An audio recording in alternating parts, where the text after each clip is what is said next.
اعوذ باللہ من الشیطان الرجیم پناہ مانگتا ہوں میں اللہ کی شیطان مردود سے۔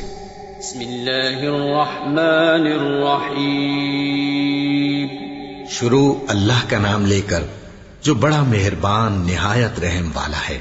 الحمد للہ رب العالمین الرحمن الرحیم مالک یوم الدین ایاک نعبد وإیاک نستعین اهدنا الصراط المستقیم صراط الذین انعمت علیہم غیر المغضوب علیہم ولا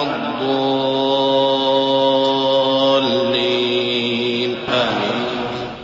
سب طرح کی تعریف اللہ ہی کے لیے ہے جو تمام مخلوقات کا پروردگار ہے، بڑا مہربان نہایت رحم والا انصاف کے دن کا حاکم۔ اے پروردگار، ہم تیری ہی عبادت کرتے ہیں اور تجھی سے مدد مانگتے ہیں، ہم کو سیدھے رستے چلا، ان لوگوں کے رستے جن پر تو اپنا فضل و کرم کرتا رہا، نہ ان کے جن پر غصے ہوتا رہا، اور نہ گمراہوں کے۔ آمین۔